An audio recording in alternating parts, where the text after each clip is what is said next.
All right, so this is one of the things that is a must replace on your Harley Davidson motorcycles, guys. And we can confirm it is still a necessity even with the new 2024 model lineup. And that's because they're still using the same shift linkage. All right. It's got pressed ball joints on it and sockets. It's kind of made of a pot metal. They just have not changed it. They must have bought a lot of these and they need to continue to use them in the factory. Because, the bikes they are a premium machine nowadays, but this is still lingering and they will break. Your shift linkage, if you're touring, long distance, anything like that, even if you're just riding around town, I'd get it replaced because who wants to be, broke down on the side of the road with this broken linkage? It happened to me during a 10-day many 1,000-mile trip. It sucks. Another component broke on me, actually, which was the shifter shaft, not the linkage. But we have had other guys, the linkage actually broke. Popeyes, that's right, riding up in Canada. Yeah, Canada, we love you. So get it replaced, guys. Now, we've had videos out on this already. So if you go over the one we recommend that we've been testing for many, many years now, over many, many thousands of miles, we can highly recommend it because we use it. And we have not had one fail in all of those thousands of miles. Very good point. So it's true and tried and tested right here, guys. It's our beloved Kuryakyn shift linkages replacement for Harley. They're a Heim joint. They're much more robust. We've got them in black. We've got them in chrome. We've got them in black with contrast cut. It's all over in our store. If you go over in our store to Kuryakyn linkages, just search, or you can use the menu too, but you can just search linkage. You'll come up with it. And we'll put a link in the show notes for this episode also. But it's great linkage, guys. It's affordable. We have a ton in stock for you guys. With that said, we are a reseller for multiple different places. We've got access to wholesalers. Anyways, we bought them out pretty much on these Kuryakyn linkages. Now, with that said, Turn 14 is the one that bought from Tucker. They bought Kuryakyn brand because Tucker went out of business, but they did own it and they passed that on to Turn 14. What I'm trying to say is Turn 14, we pretty much bought them out. And so we don't know whether they're going to re-up these or, in the future or get a different version or just stop that linkage line at altogether. So with that said, if you've been thinking about this, now would be the time because we are moving them fast. And we already have a video out on it, but I did a refresh video with a little bit more information. And hopefully that will be out by the time this podcast drops. At any rate, at any time, it's very easy at our store. If there's a video associated with the product, it will be at the bottom. So go to the product, scroll down. If there's one video, two videos, three videos, whatever, they'll all be there. We make it really easy for you guys, and then you can kind of watch. And in those is a complete install. The new one video that we're going to drop is a complete install video, updated, show you everything you need to know in great detail, like Law Abiding Biker Media is known for. You'll have no doubt that, once you watch it, that you can do it yourself. No specialty tools to get it on there. With that said, Kuryakyn linkages, get over to the store, get them hooked up, buy from us, guys. We appreciate your business. Every single sale that comes through matters. We're not a big conglomerate that's just trying to move product.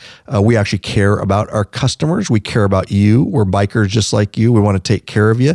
And we're obviously growing the store and we'll continue to grow with your continued support. I miss anything on the linkages, Lurch? No, you did that very well, sir.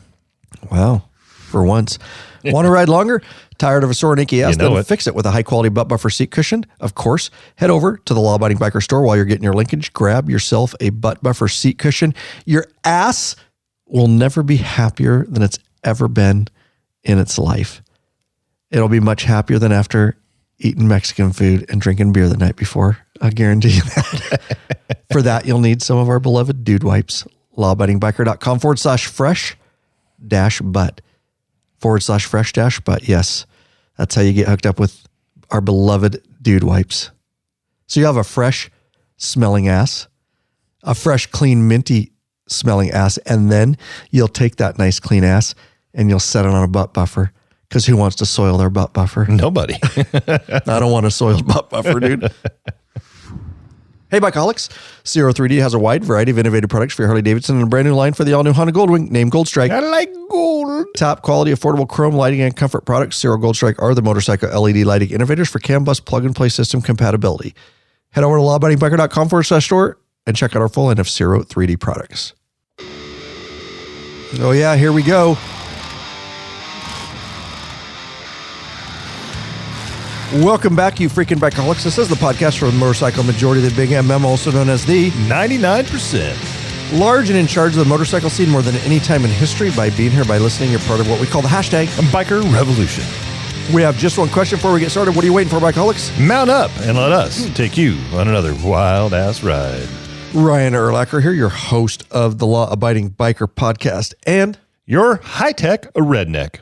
All right, so if you guys hear my voice, I'm going to try to maintain during this episode, but I am fighting a head cold. I've been fighting it for 4 days, but we wanted to get this content out. So anyways, I just want to say that up front if I sound a little weird or I have to stop for a coughing attack, which we've had to do already, but you won't hear it because my lovely producer edited it out. Yeah, I just had to listen to it, though, again. I mean, I'd listened to it live, and then I just had to listen to it while I was editing. True. In stereo, bro. In stereo. So, got an awesome episode, as always, for you guys. We're going to break it down. So, I am excited because I am the proud new owner, I'll just say it, of a 2024 Harley-Davidson Street Glide Chrome Trim Whiskey Fire. And what we're going to break down in this episode is everything kind of about why I made the decision. And we'll talk a little bit about where the other 14 Street Glide special is going. And the experience that I had at the dealership that I bought it at. We had reached out to multiple dealerships. We're going to break down. It should be fun for you. And hopefully informational too, guys, on kind of my experience and some things to think about. Maybe you're on the fence about, whether you want a new 24. Obviously my other main touring bike was over 10 years old, so I don't take these things lightly. But we will get you up to speed and hopefully help you make a decision, and you'll get to obviously hear the story behind it. With that said, real quick, we want to just mention a new free video, which interesting that it goes right along with this topic. That's happened quite a bit lately. It does, hasn't it? It's called This Dealership Sold Me a 2024 Harley and All This Happened. And you can get that link in the show notes and watch that video. Yep. And that video obviously directly correlates to what we're talking about here. So it's a fun video. It pops, it hops, it will entertain you. Some funny stuff happened. We had a fun day at the dealership in meeting a lot of the employees. It's my home dealership, so you guys will get to kind of see a behind the scenes look with that. Now, we love our regular sponsors up front, but these folks are also sponsors and considered such as they are a direct reason that we're still coming to you strong after 11 years. They're some of our newest patron members that Lurch wants to thank. Me too. We'd like to thank Ben Mira of Bellevue, Ohio, Bill Swanton of Waltham, Massachusetts, and Gary Team of Location Unknown. We thank you guys so much.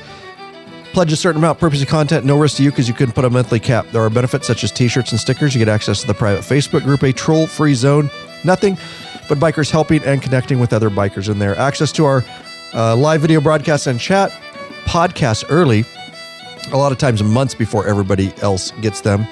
You get access to our premium videos upon request, and of course, access to those ride, meetup, and events. And we just, going into 24, you patron members, you mean so much to us, and you still mean so much to us, especially ramping up things going into 2024. So if you haven't become a member yet and you're on the fence, there is no better time. We want to get to know you better, and we want to get you those awesome benefits, of course.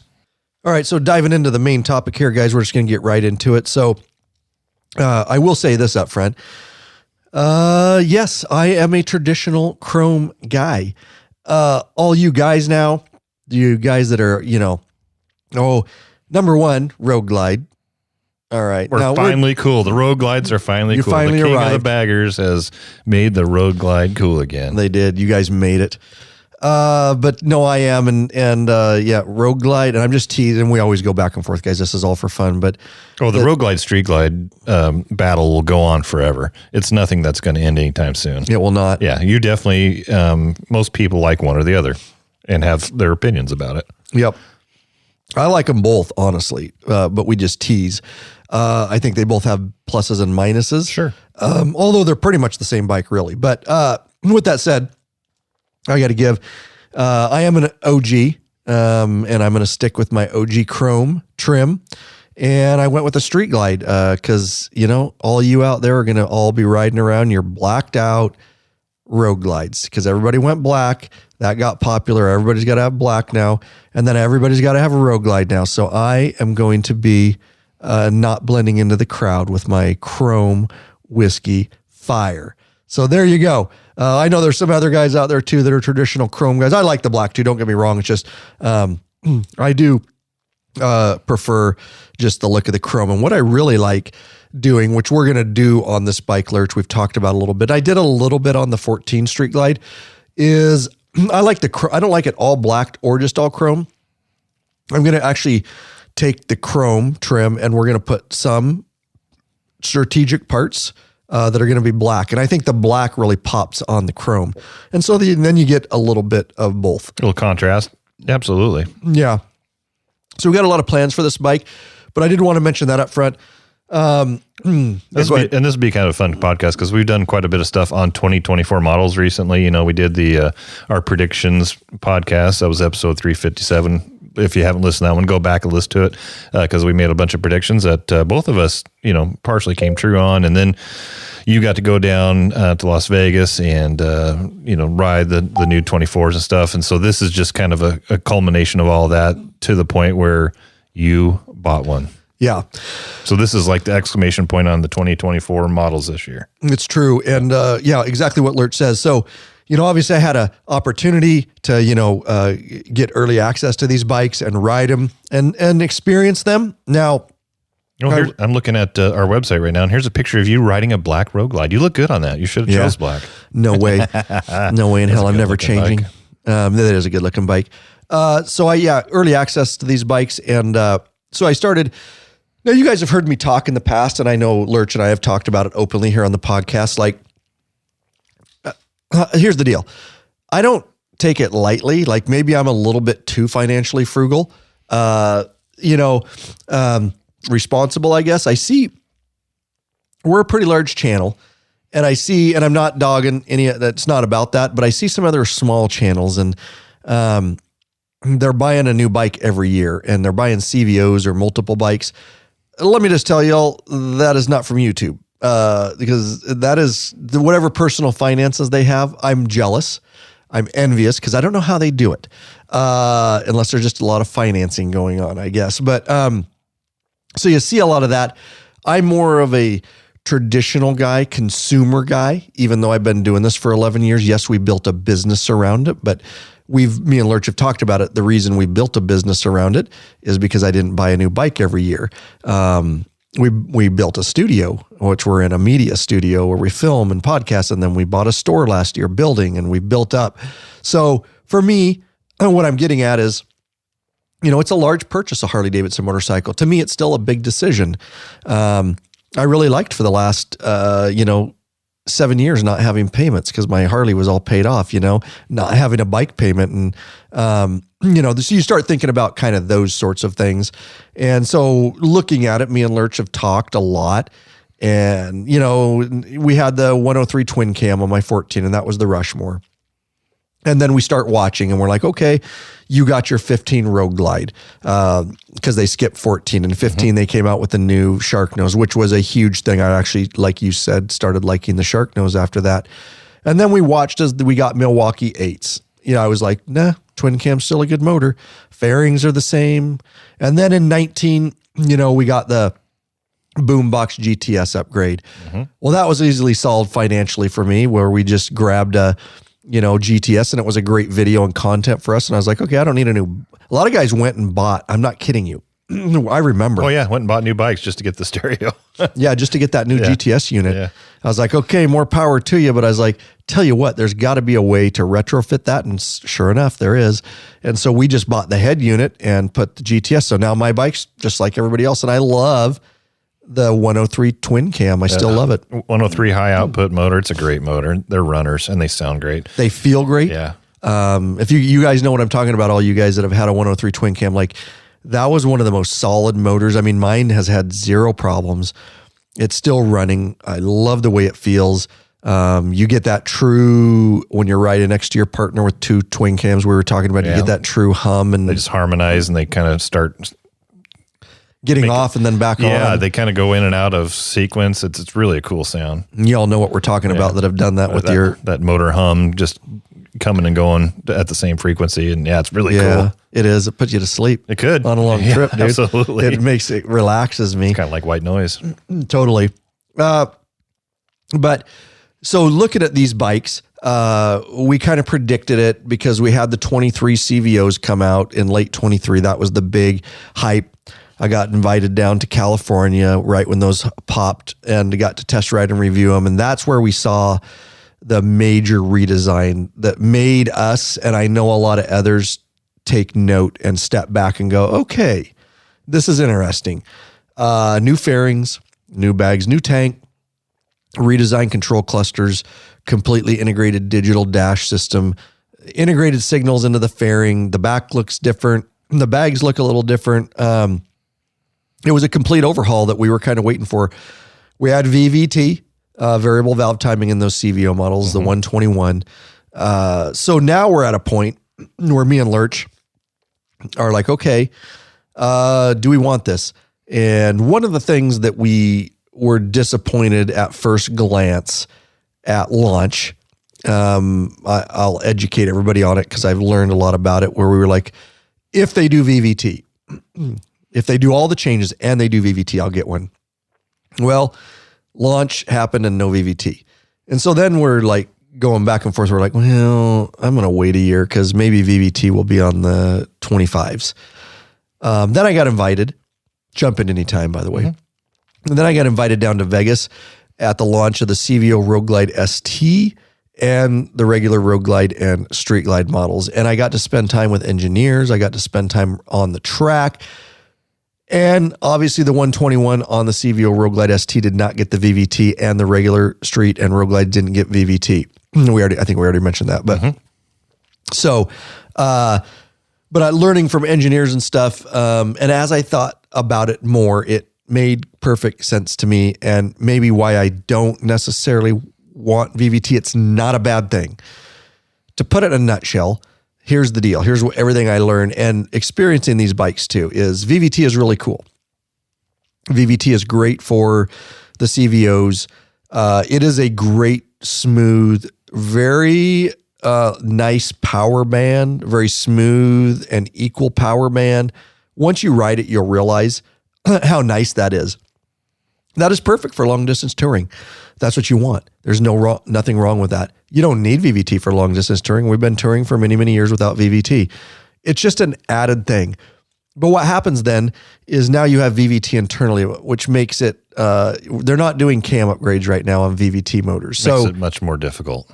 Yeah. Much more. It complicates things. Absolutely. And so you're kind of just stuck with VVT. Not that that's a bad thing. So you got to make some decisions. And I'm glad that you were able to go down there and ask those type of questions. You know, we've talked about in the past, you don't just go down and drool over the bikes and go, that's the greatest thing there ever was.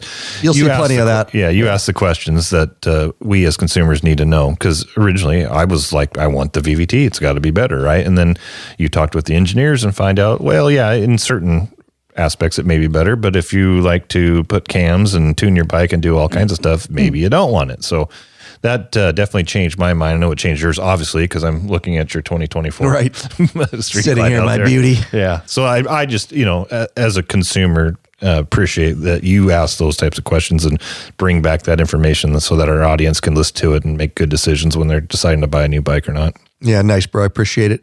Both those videos are up on the channel. One is a buyer's guide for the road and street glide, and the other one's the day on the track. Just go to the YouTube channel. Make sure you subscribe when you're over there, guys. I appreciate it. It's free. It helps the channel.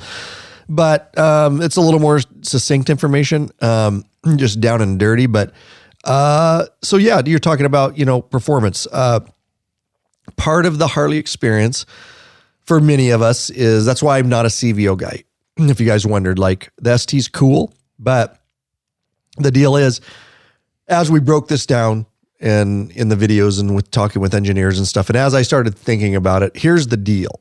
So you've got this 121 non-VVT in the Road Glide ST. It's a race-inspired bike from King of the Baggers. And then you've got the regular road and streets with the 117 Milwaukee 8. Also, again, reiterate, no VVT. So you've guys kind of got these standard motors. Now, the problem, obviously, with the VVT is, part of the lifestyle is the ability to upgrade your own cam. What cam do you want? Do you want a torque cam? Do you want a, horsepower cam? Intakes, everything else that goes with upgrading that motor can still be done, which basically with my Street Glide, and getting back to the CVO thing is, if you're a guy that just wants to get a bike and you don't want to touch it and you just want it to go and you like how it looks and you want to look like a lot of others, then a CVO, because that's set up for you. But I like the blank canvas that I always have. I don't want Harley to build my bike. I want him to build me a foundation, and then I want to construct and build up on that. And I want to have a unique bike. I want it to look and feel and run the way I want it based on my riding. That everything down to suspension, to whether you put a cam in or whether you don't. And that's basically what you're left with. And you save an assload of money doing that. You're still going to spend a lot on parts, but it still won't be the price of a CVO. And it'll be yours. It'll be yours and it'll look different than everybody else's, and it may feel different than everybody else's. And so that's why I've never been a CVO guy. All you CVO guys, go for it. Oscar got a CVO, whatever, each to their own. But that's why I went with the blank platform. So we can visualize, and we'll talk about that a little bit. We'll break down some of the things we're going to do to it right off the bat. But so that's the things you have to consider. The other thing is, with my regular 117 Milwaukee 8 on this 24 Street Glide, if I wanted to, in the future, we did one on Popeye's bike. We could easily cam that out. And depending on how you tuned it and what cam you use, you could get probably equal to the torque and horsepower that's in the Road Glide CVO ST. So, what are you getting? And that ST is a lot more money, but it's cool. It's cool and it's fun and it goes fast, and it's got the Kyle Wyman Track Mode Plus in it. I'm not saying it's a bad bike. It's just something when you're buying, consider. The other thing I want you to consider, and I asked everybody in my video, I want you to everybody gets hyped, and I guarantee it. When I was down on the track, I wanted to throw money at Harley for the ST. I mean, legitimate. I wasn't actually getting ready to do that, but I said, take 2 days, Ryan, breathe, and you're going to realize. And as I gathered more information, it's a new shiny thing. And, it's human nature. You want it. Yeah. It's a new thing. Absolutely. We get sidetracked. Yeah. Little rabbits chasing the carrot. And a lot of guys did. But here's the thing, think of your last 2 years of riding. Are you doing mostly ripping an hour and then back home? Or are you longer day rides? Are you longer distance like us? We're heading to the East Coast for 12 days. We're going to ride all over the place, lay down thousands of miles. That's where, you may not want the ST. And I mentioned this, the Road Glide CVO ST, because it's a higher revving motor. It's cammed out. Does that mean that you can't ride with a cammed out? No, Popeye does it. You can do it. It's how you want your bike to feel. The 117 is made for touring on my Street Glide. Like, it's a calmer motor. It's still got ass loads of power. I just rode it a short distance yesterday. It's weird how quick you can get going and not realize it. It's so smooth. My 103 twin cam on the 14 is smooth. It's a great motor, but when you're doing 80, 90. With this bike, I looked down, I was like, oh, there's 80. It's a different, obviously, feel. But it's made as it sits for touring. Obviously, you want a better seat. We'll talk about that in highway pegs. But I'm saying base, that 117 just screams, take me cross country. And again, cam it if you want. and you can tour with a cam. I'm not going to cam mine. We'll talk about that just because it's mostly the kind of riding I'm doing is touring. I have another bike, a Lowrider S, Dyna Lowrider S 2016 that is runs like a raped ape. And if I want, and I feel the need for speed and loud pipes and just getting aggression out, that's the one I'll take for a little day ride. So you gotta, arm yourself with all the information and whatever kinds of modifications you make, you got to decide on that. But so ultimately, the other thing I wanted to mention too, Lurch, is so a lot of guys like the look of the ST. All right. And maybe you're not even a motor guy, but you're like, that bike just fucking looks cool as shit. Well, we're going to do it, which we'll talk about, but you can make that look like an ST. Yeah, they've got the crash bars that are the flat out bars, I think is what they call them, but they've got the crash bars and the saddlebag protector bars that have the little, they look like skateboard wheels or whatever on the end of them. You can get the crushed carbon fiber fender and tank console and seat cowl. You can make the front flat out bars, right? Yep. You can make it look like an ST if you want. Absolutely. You literally could trick somebody. Other than the 117 printed on the side of the motor, you could even change that if you wanted. But yeah, they've got the packages that you can do at time of purchase, or you can just add the parts individually, the parts you like. We'll talk a little bit about that in a bit. I don't want to get down a rabbit trail, but yeah. So if it's just purely cosmetic, dude, you could have the look of the ST that's still very touring friendly with the calmer 117 motor. So just some things to think about for you guys. And we got a lot more for you, but we're going to take care of this really quick. Hey, bikeaholics searching for new and exciting motorcycle products? Zero3D has products you dream about for your bike. Check out their wide variety of innovative products for Harley, Davidson, and Honda Goldwing motorcycles. Zero3D's got your back with chrome and black parts, lighting, and other comfort products. No modifying, cutting, grinding, or welding for an easy installation. That equals less time installing and more time riding.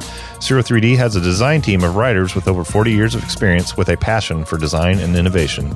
Zero and Gold Strike are the motorcycle LED lighting innovators for CAN bus plug-and-play system compatibility. They pride themselves on great customer service. Got a question? Get in touch with them via email at sales@zero3d.com or give them a call at 715-808-0027. Check out your local Harley or Honda dealership and ask for Zero or Gold Strike parts. A new leader has emerged, so check out Zero3D's custom line of Gold Strike products for the all-new Honda Goldwings. Better yet, help support us and head on over to the Law Abiding Biker store and check out our full lineup of Zero3D products. There you go, guys. And you better bet Zero3D's, they do. We've talked to them. They've got bikes, 24s. They're 3D printing them and all that. And then they're going to start making parts and lights. We'll be carrying it in the store, of course, and I can't wait to test and install a bunch of those products on my bike. I just want to mention something before you get back into it. We talk about whether you're frugal or not and whether you should buy a new bike. So a lot of the other channels out there are constantly getting new bikes and throwing parts at them, and that's really all that they do. What separates us, I like to think, is that we try to not just entertain you, but we also try to educate you. So if we're going to, do brake jobs and show you how to take your wheels and tires on and off and make repairs on your bike, we have to keep along enough to have some of those issues come up. So it's just it was a business decision more than anything. I if we weren't doing this, I don't even know if you necessarily would have upgraded. I'm wrestling with it. I'm not going to do it till next year if I do it. But I was looking at my bike last night. I was wiping it down and getting it ready for the season, and I thought, shit, I still don't know if I want to. Luckily, you got one, so now I can play around with yours, and that'll probably help me make my decision. But we don't just try to buy new bikes, throw a bunch of crap on it for content, to put stuff out there. We want to take time with these bikes and have issues with them so that we can fix them and then give those videos and those podcasts out to help the audience. Yeah, well said. And when Lurch says that, why isn't he getting one? Well, it's purely financial. It's just better for him next year. So it doesn't have to do with VVT. I just wanted to throw that out there. It's purely just a financial. And honestly, you're right. I don't know if I would have bought one. I'm still going back and forth, man. I'm telling you. We'll see. I'll spend some time. I'll ride yours and kind of see what it's all about. But it's a tough decision. It's a big it's a big purchase for most people. Yep. Remember, Lurch's bike has really low miles because he was working in a different area of our state, and his bike was just back home for many years. Yeah, about 5 years, last 5 years of my career, I thought, well, awesome, I'll be able to ride the bike back and forth, but hauling luggage and all kinds of stuff, and it just wasn't conducive to, and I didn't have a place to keep it indoors. I like to keep mine parked in the garage if I can, So unfortunately, it didn't get ridden a whole lot. So I got about 26,000 on mine. Pretty low mileage for a 10-year-old bike. Yep. So we'll see. We'll see when next year comes. I guarantee, I'm just predicting, I'll tell you guys right now, Lurch is getting one next year for sure, especially once he rides this one. I've got to spend a lot of time on him down in Vegas and stuff, but once he hops on it, he'll realize it's yours is an amazing bike, and I love my 14, but we were so busy already with content, and this year was firing off, and we're just like, it's crazy to put in the mix of buying a new bike and filming the purchase at a dealership was a little bit overwhelming. And so I might have waited another year, but me and Lurch made a decision that it was best for the company to finally upgrade. And there's a lot of reasons for that, but that's really what it was. And I'm very happy. Don't get me wrong. Here's what we need to do. We need to go out and ride, and I need to ride mine and then jump right on yours, because this is what happened to me, 9 years ago. Was I had my '08 Street Glide, and you had bought that 14, and we forgot about that. Yeah, at a stoplight, we swapped bikes, and I rode a short distance, and I went, oh shit, this is a big difference. So yeah, I imagine if we swap like that, where I get right off of mine and get onto yours, it'd probably be enough to make me want to jump. It's Rushmore-esque, like the changes in 14. Absolutely. Yeah. It's kind of what we were waiting for. With that said, there's a lot of different reasons we got it. We'll be talking about some of the things we're going to do to it. We're working with our Harley rep. We're going to get a bunch of parts, but we'll get into that. Lurch is holding up we were down at the dealership, obviously, buying my bike, and they were friendly enough to give us a whole P&A catalog for what's available for the 24s right now. I will tell you this.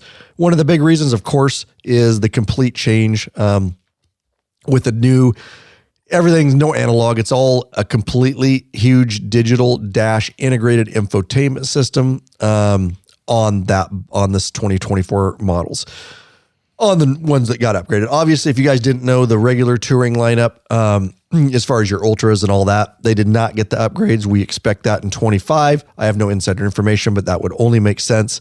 So they still have the regular boom boxes, and of course you can still get 23 models. There's a lot available on the floors at dealerships. And they're still great bikes. Yeah, and you can get some good deals on 23s. And they're doing rebates, we found out now. But going back to what I was saying with the digital dash, that's huge for us, obviously, since 14. We have been the leaders right here at Law Abiding Biker Media on everything boombox infotainment system. We have our whole tutorial series that includes the boombox, both the old version, the new version, of course, Ride Planner, Harley's free online trip planning, and how to integrate that, and then software updates and all that. Anyways, because we are the leaders in that, people are already clamoring, you said. Yeah, I'm getting a lot of questions via email. Hey, when are you guys going to come out with a tutorial on the Skyline OS? Yep. So that's where we're at, guys, with that. So we got it. We're going to be, experiencing that. Originally, I was just going to get a bike sent to me from Harley, but then I decided to buy one anyway, so there's no need for that. But I'm going to have a lot of time with it, and we are going to learn everything we need to know about that system, and I'm going to make a very detailed video. We've sold the crap out of our boombox tutorials. You can, go around, scatter crap all online from people that don't know what they're talking about, or it's misinformation, or it's not all the information. Anyways, we knew that with this system, a lot of people are going to be coming to us asking for help. And so we will be making, I don't know the timeline on it, but it's a priority project for us, and we will be putting that out. That will be obviously one of our 4 purchase videos, because there's so much detail and involved in that, because we want to make it better than all the junk on YouTube. And when you do that and you put production value in things, it takes a lot of time and a lot of expenses. But we're going to do it for you. It'll be priced reasonably, just like our boombox videos, and we'll let you know. Stay tuned. Subscribe to the YouTube channel, because we'll put out a promo on it. Of course, we'll announce it on the podcast here. But we'll be spending a lot of time with the new infotainment digital dash system. I did get I did a video on it. It's on the YouTube channel. There is a subscription fee. We're not going to go in a rabbit hole here for embedded navigation and live weather and traffic updates. Obviously, it's got Apple CarPlay. You don't have to get the subscription. But if you want to integrate Ride Planner and you want the satellite-based GPS direct and a few other benefits. It is a paid subscription, $349 for 3 years, base price, and then taxes, of course. And so anyways, I got that installed. Right now it's on the website on Harley Davidson. Eventually you're going to be able to buy it and just upload it via a memory stick and activate it. But right now you can't. They don't have it live yet. So right now, because I'm one of the early purchasers of this, you got to have a dealership do it. They can do it for you at time of purchase. But again, there are fees. It's good for 3 years, and you can upgrade. It'll be cheaper. They don't have a price on it yet, but in 3 years, it will be cheaper to keep the subscription going. And with that said, if you don't renew in 3 years, you'll just lose live traffic and weather. But there'll be a snapshot. So basically you get the subscription, you get all the maps. Basically, if you didn't renew in 3 years, all the maps stay on your screen. You still have turn-by-turn GPS, all that. Just nothing's going to update. The maps aren't going to update, which whatever, dude. The last time I updated maps on my boombox was like 6 years ago, and I don't care. It's fine. Yeah, I've never done it on mine. We only did it to make a video. Absolutely. So you get it, if you want to get it, but that's up to you. Again, for the channel, I'm getting it all, and that's part of the tutorial video is using that. But a lot of times just Apple CarPlay, obviously just use that, connect to your phone, and you can do it wirelessly now.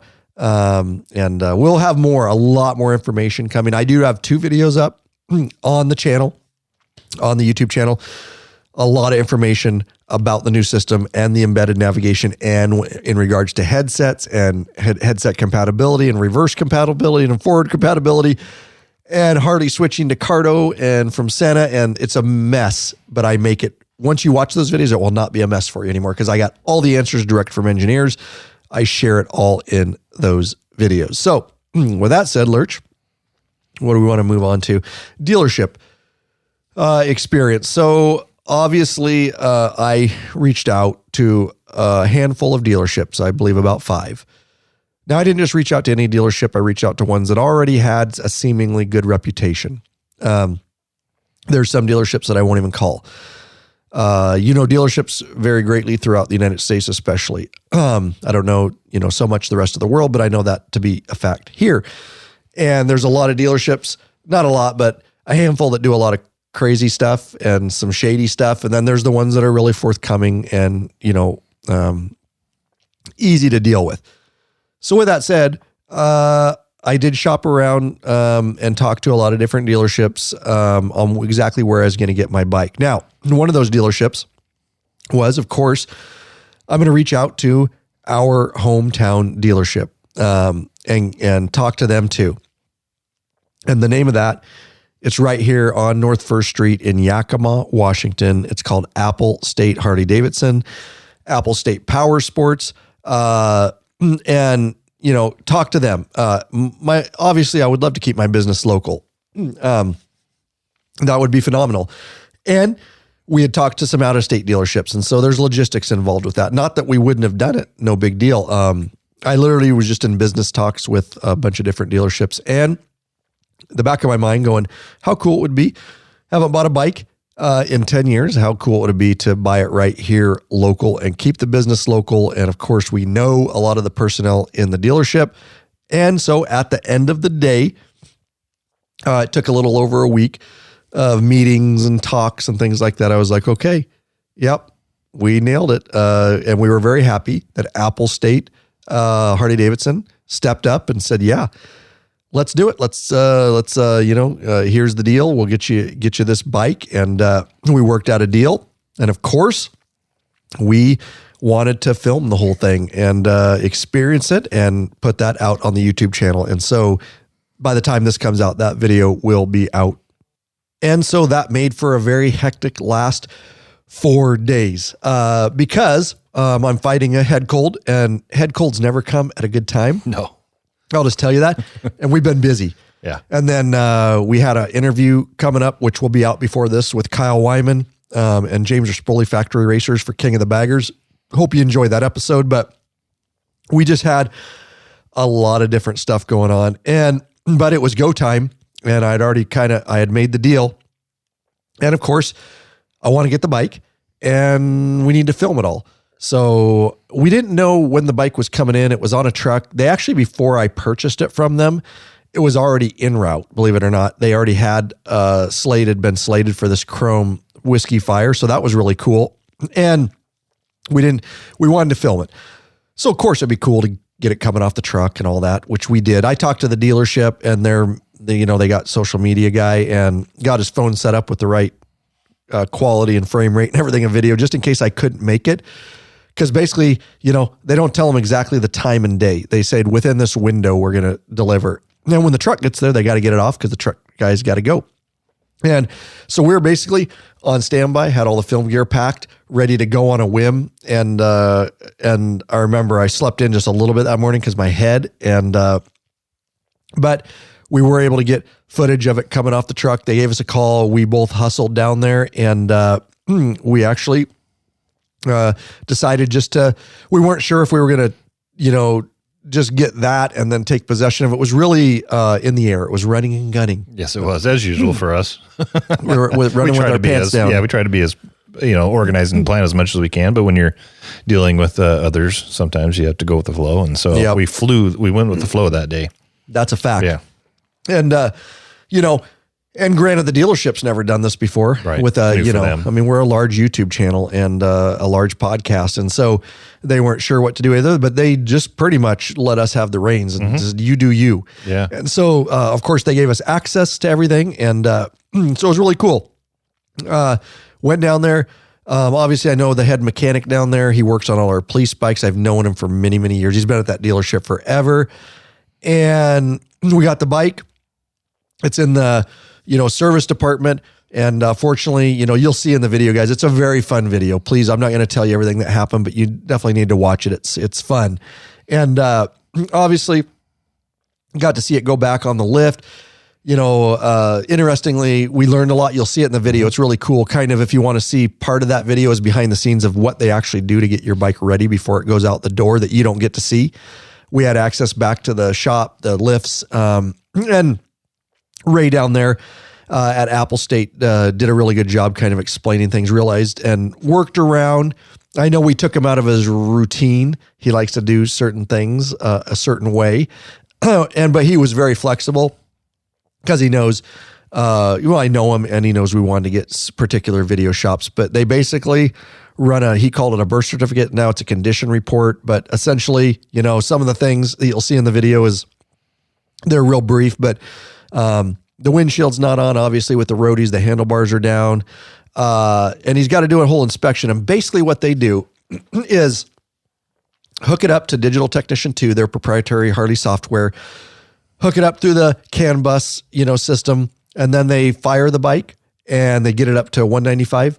180 something. I thought. 180. It was a weird number, like a specific number. I think it was like 184 or something strange like that. Yeah.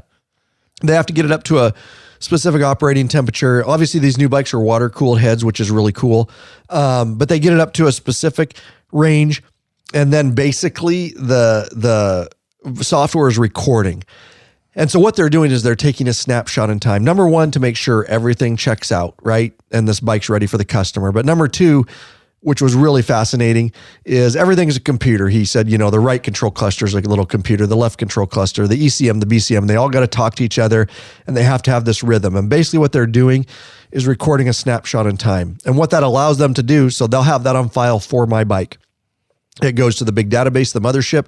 For the history of that bike, they'll have it on file. So if there's an electrical problem or some other problem, they can easily go in and take a recording now with the problem and look back at the bike when it was originally, everything was working. And it's much easier for them to narrow down and find what's wrong. So thus they can fix it quicker. So I never knew, I know it seems reasonable, but I just never really knew that went on. So my bike checked out, gas it up, and he goes over, fasteners and make sure that, all that, that are good. With everything before, obviously. And then they go out and ride it real quick. I know they do that. It had like 6 miles on it. Just a little review of that. So, then it was pretty much ready to go. Now, I had done a lot of stuff over the phone and we didn't have a lot of finance. We didn't have financing involved with this. So it made it a kind of a quick ordeal. But we got to spend a lot of time in the dealership, got to spend some time with the owner, talk to him. It'll all be in the video, guys. The gals back that did the paperwork where I signed everything were really cool. Really good experience overall.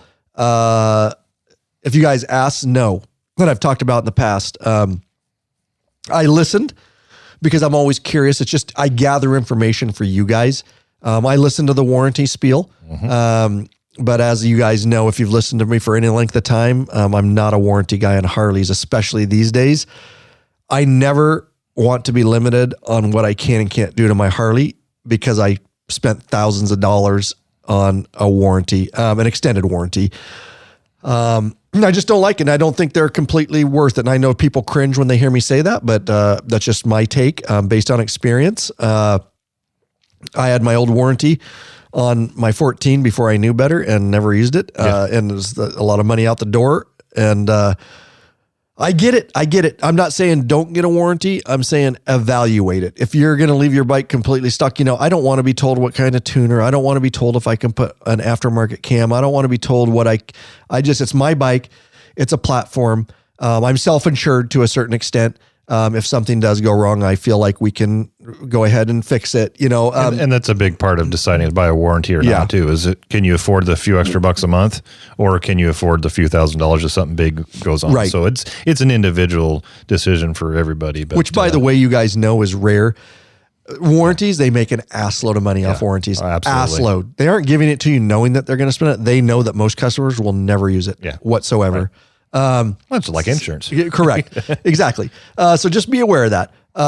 You're you're not going to be able to do a lot of the things that you want to do to your bike if you're bound by a warranty. But we did listen to it, and not a lot has changed with that. They did in there are the tags. Do you want to talk about those? Interestingly, not a lot of people are aware of these theft tags. I'd never heard of this. And the gal that there was two gals doing the paperwork. One's a seasoned employee, and the other one, she just started doing the financing or the paperwork section, anyways. And they had offered you this theft protection. And in one of the in the talks, one of the dealerships that you talked about automatically just threw that in there. That's part of the purchase. I can't remember what it was. Let's call it $1,000 for. No, it was $90. That's it? Yeah, I think it was only. I think it's only $89. Oh, okay. Let me look at it here. Go ahead. Continue on. I'm glad you said something because I thought it was much more expensive than that. $100, whatever. So it's a theft protection, and you were looking at the numbers, like, well, what the hell is this? Well, we found out what it is that there's this. It's a clear paint or glue, if you will, and it's got all these tiny little micro dots in it. That if they run a black light over, they can see it, and then you use a microscope. Or, and look in tight, and you can find these little numbers. And what they do is they put that on several parts of your bike, your frame and motor. And if you have accessories, let's say you got a detachable tour trunk, they can put that on there, and you don't see it. They're microscopic, and it's clear, so you can't see it. But if your bike or your parts were stolen, if law enforcement knew to look for this, we talked about that. Yeah, they could run a black light, it would pop up, and then they can use a microscope.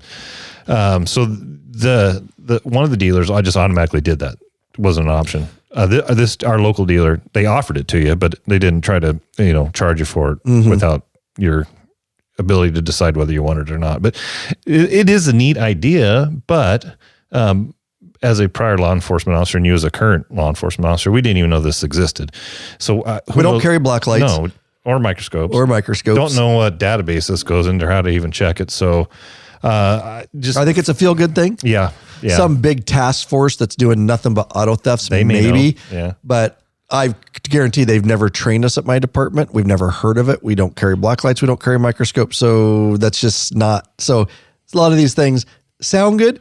They're just not implemented well. That's not Harley's fault. That's just, it's a sound good thing, but I don't know that would really help you ever. Yeah. So just take it based on our experience. It may not be that useful of a tool. You decide if you want it or not, but we're just putting that information out there so you can decide. Yeah. And so I go back on my $90. I don't know because I have my notes. They lumped it into the freight setup and theft. Oh, okay. And they lumped it all in. Gotcha. So I don't have, honestly, I don't have an exact fee for that, guys, but there is a fee. There is a fee. And what we found out too is as you're picking a dealership, you have a choice. Just remember, whatever dealership you pick, you have to be there to sign. You can't do that over the phone. You can do most of the deal over the phone, but Harley doesn't want dealerships cannibalizing each other, and all one dealership. So they make you you have to come in person to sign. But as long as it, one of the dealerships I was going to ride to was only 6 hours. That's nothing. 6 hours down, trailer it back because it's snowing, whatever. Make sure you pick a dealership that's going to fit you. They are different and that you feel comfortable at. Don't just go to your local dealership because you think it's local. That's not where you have to buy. You have choices in this world.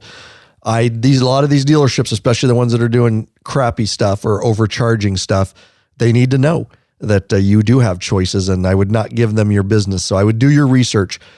What we found is a few of these dealerships, all the dealerships I worked with were wonderful. I just want to tell you that. I'm not just saying that. I'm not going to name the others. We may do future stuff with them, and Lurches needs a bike. So we're not sure. We may use the same dealership. We may reach out to these ones. I've got contacts now, but I did find that, title, docking fees, all these, fees they tack on from MSRP. I wish they'd just stop doing that because it kind of gives a bad taste, but I know it is what it is. They should just include it. All dealerships should be the same as far as what they charge for that stuff, but you will find variances in how much they charge for that dock fee. Our dealership that I sold it to was less than the others. They were less all the way around. So with that said, just look at those numbers and, I will tell you if the dealership says, there are some dealerships that don't like that you're shopping around, screw them.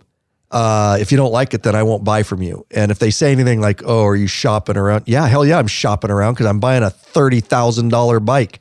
How about that? And if anybody questions that, I would definitely never talk to that dealership again because they should expect that. And tell me they should get on the phone and tell what they have to offer aside from other dealerships. That's the conversation. What can you offer me that all the other 5 dealerships in the state can't? Tell me why I should come to you and buy. They should be selling themselves. They are sales, and they should have an answer for that. And, we're in-house, we're family-owned, or whatever the case may be. We've got great employees. We're going to make you feel right at home. Whatever they do for you, you want it to be a good buying experience. And I will say, overall, Apple State Power Sport's amazing. I definitely recommend them if you stop by, guys. They're a large dealership, Power Sports. So they're one of the few left. I think he said there's only 2 in Washington State left that are the multifaceted Power Sports dealership where a portion of the dealership is Harley. Harley's got a new field program that came out with recently. A lot of dealerships that are like that are making renovations because half their dealership has to be dedicated to Harley. They're actually doing those renovations at this time. They were already Harley for a long time, but there is a new requirements. And so some dealerships, Power Sports, are getting out of it. But like him, that dealership's doing renovations and half of it's going to be Harley. It's already got a large section of Harley, but anyways, because they're so big, and they're selling side-by-sides and snowmobiles and dirt bikes and other brands and boats. Blah, blah, blah. Boats. Now they're doing boats. They're huge. Yeah. You worry about the Harley experience. You worry about, are they still going to be personable? Well, I'll just tell you, this is a smaller town. And I will say the experience I had in there was still very personal. I didn't know it was a huge dealership like that. Still, the Harley experience was great. And they treated me like a person, of course. And I just felt like it's a good experience because the last thing you want is you're excited about purchasing. It's a large purchase. For some people, depending on your finances, it's a really large purchase. These bikes are not cheap, guys. And so last thing you want is for a bad dealership experience, for your excitement and joy to be quashed. So do your research. Do not hesitate to call many dealerships and ask what they can do for you, at their particular dealership. Go in if you want. And I would just walk into like dealerships, drive around for a day, and just walk in and see how you're greeted. Don't even tell them you're looking for a bike. Just see how they treat you. Do they ignore you? Are they too salesy?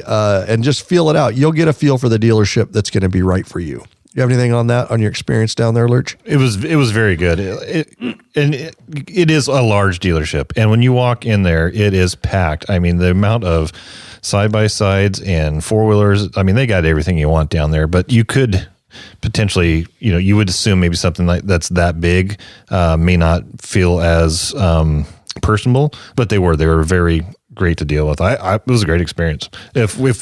I'm happy if we end up there. I mean, obviously, if we can find another dealership to do a video on, have another experience to share with everybody, that's great too. But if it comes down to these guys, I'm happy to. Yep. Yeah. Will said, let's do this. Ride longer and treat your ass with some respect already.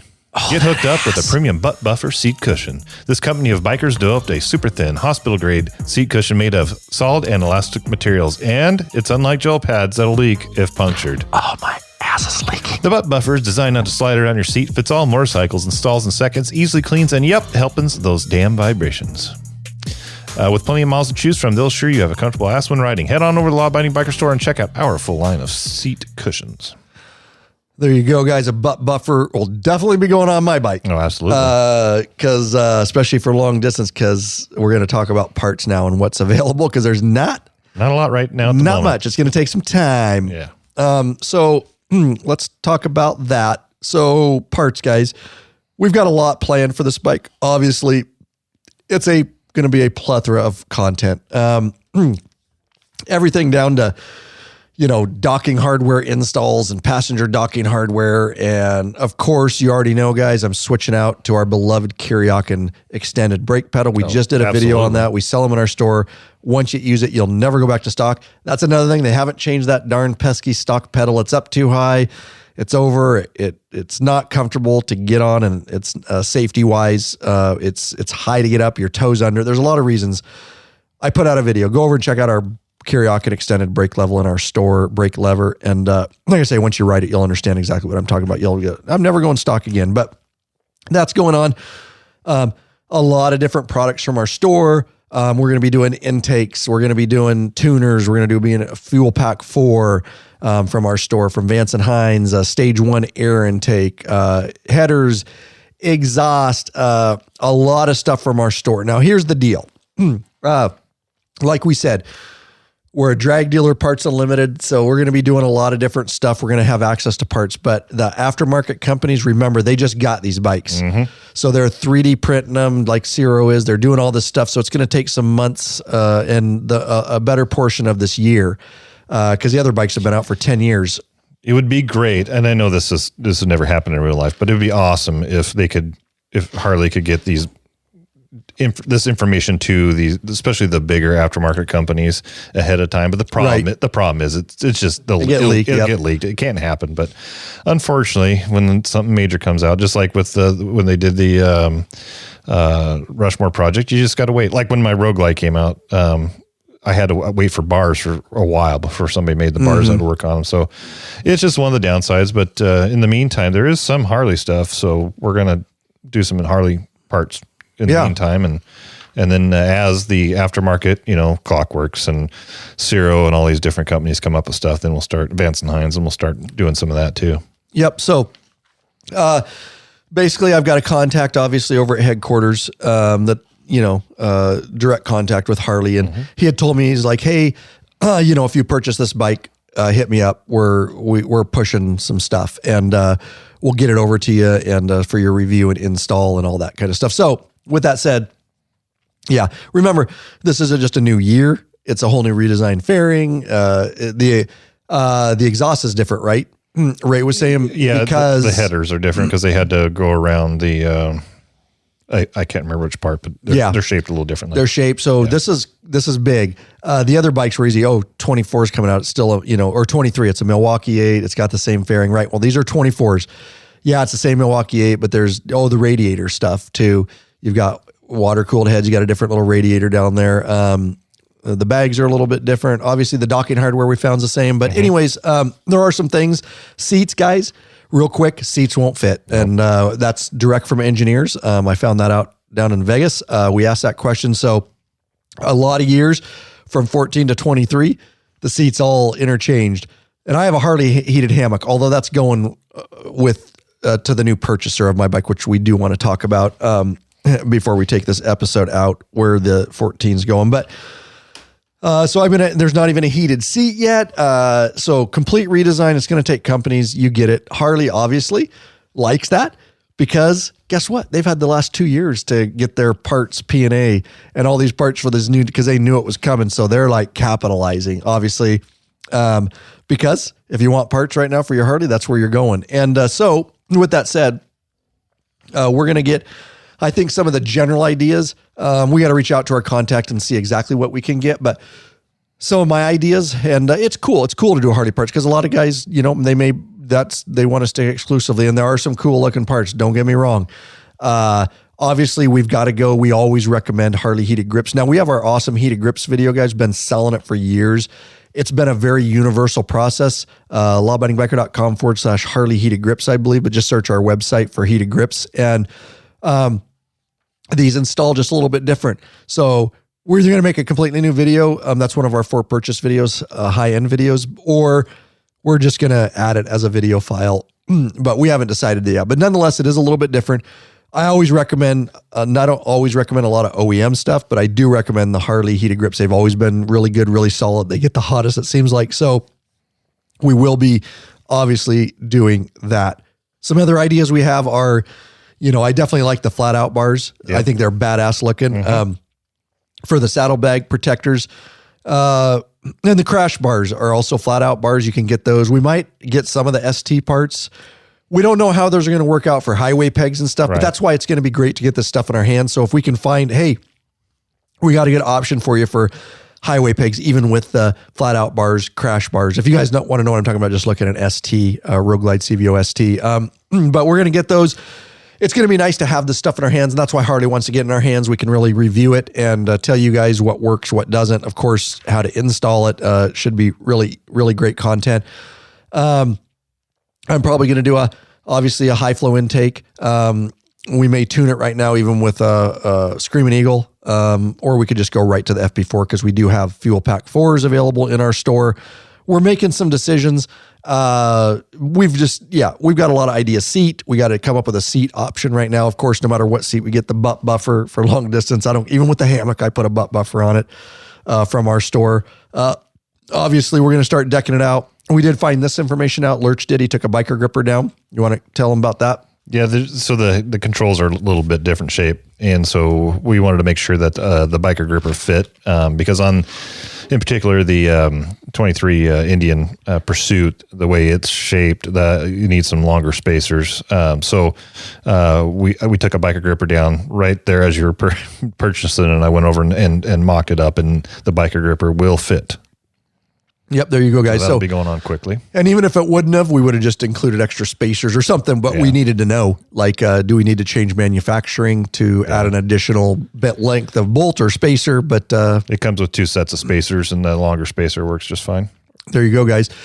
So no changes. We'll update our fitment on the website if Lurch hasn't already. He's always on top of stuff, so I'm sure that will get updated at some point.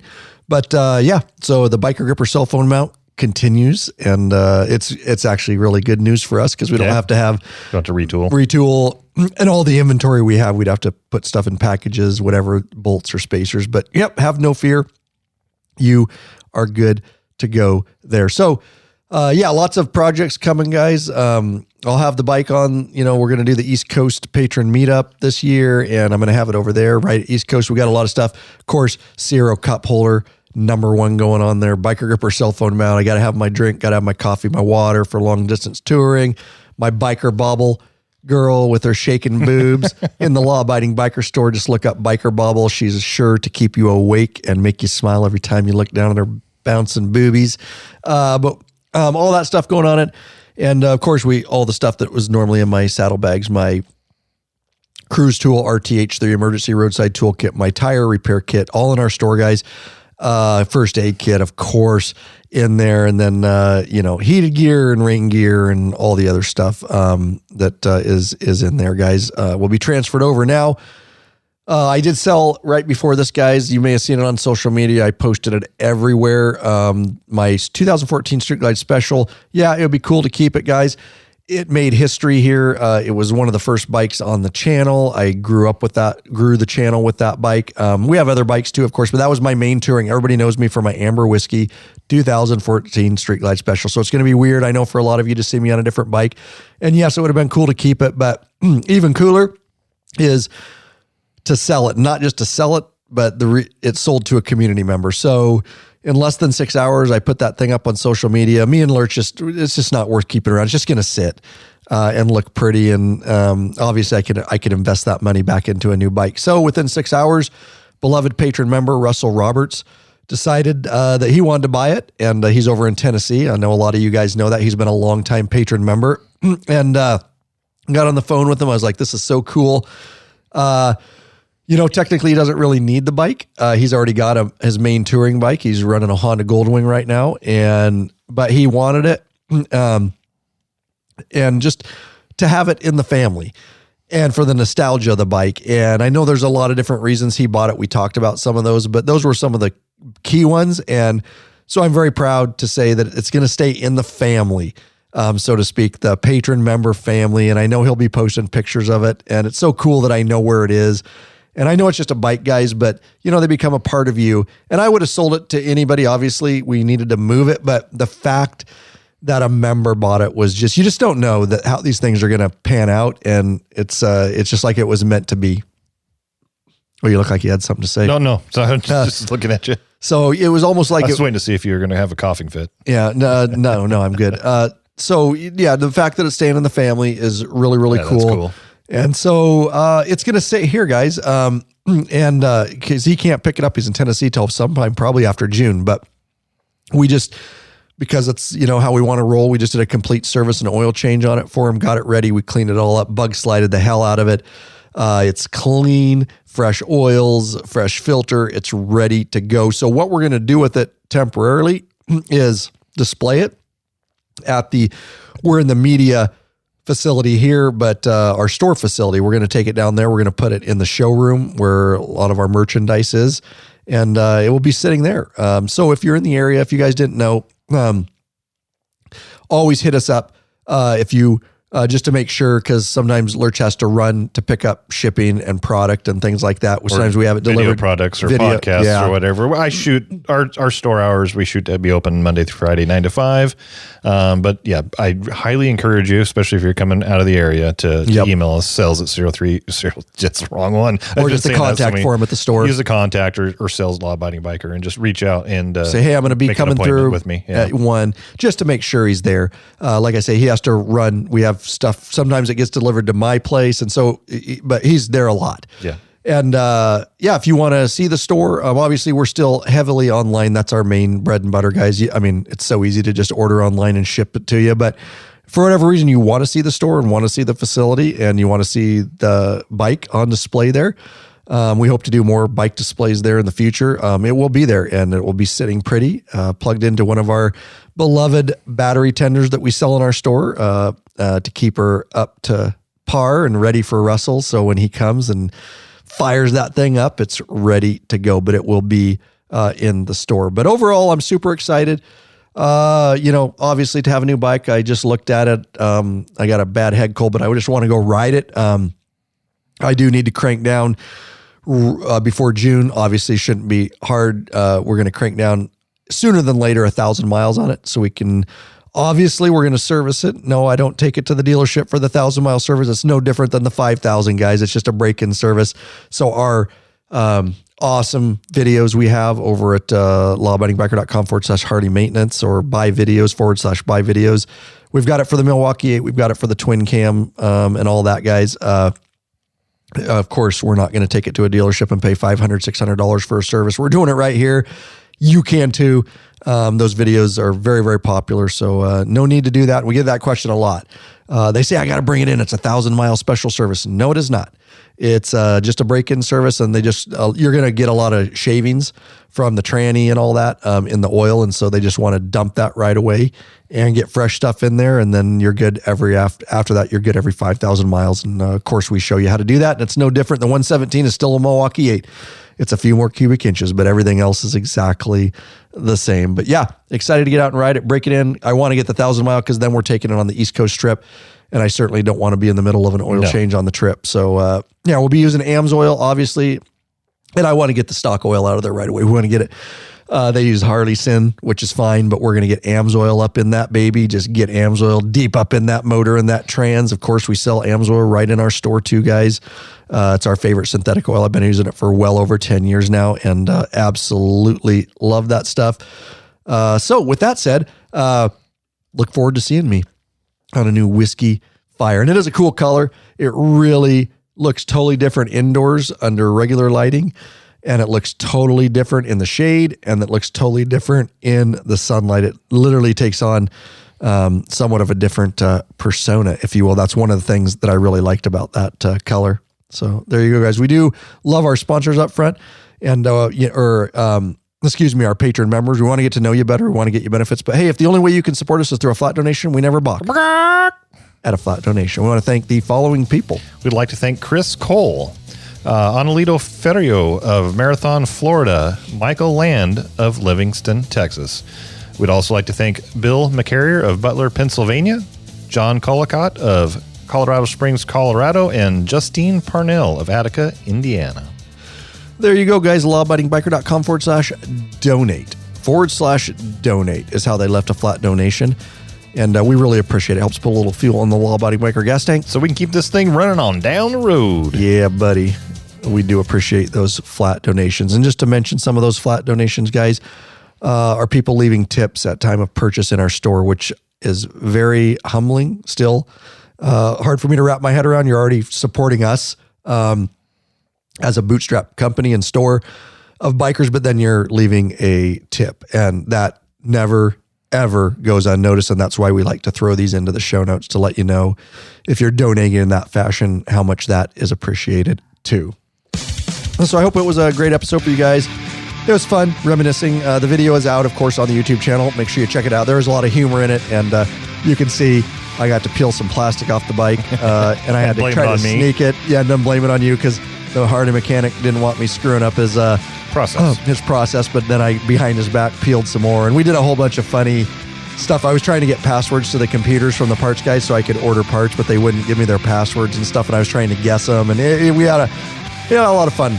Made it a fun video. Hopefully you guys will enjoy that. And hopefully you guys, hopefully it was enough information over the past month with all the podcasts we've did on the Vegas trip and the STs and the regulars and this podcast to help you make a very informed decision. Like Lurch said, we like to tackle it. We don't just go gawk at everything. And they're so amazed at these they are great bikes, but it's an investment and it has to be something you're sure of. And hopefully we have armed you with all the information you need to make that decision. You got anything else you want to talk about, Lurch? Absolutely. Wind it down. Yeah, spring's coming, man. Get those bikes ready to go. We mentioned Bug Slide, but also Bike Bright. We just got really stocked up on our Bike Bright products. And Bike Bright Spray Motorcycle Cleaner and Degreaser is what we use for our wet wash when it's time. It's absolutely the best wet wash cleaner on the market. Bike Bright, tried and tested by the Law Abiding Biker crew. It is our #1 go-to for motorcycle wet washes. Yep, there you go, guys. Gets in all those cracks and crevices. You got to get the crevices. It's spray on. Let it just soak. It just melts the bugs off, guys. That's in between Bug Slide. Obviously, you go on a 10-day, 5,000-mile trip. It's time for a wet wash, guys. You're just going to smear it around otherwise. So you wet wash it with the Bike Bright. And like I say, it's all we use on our police fleet, too.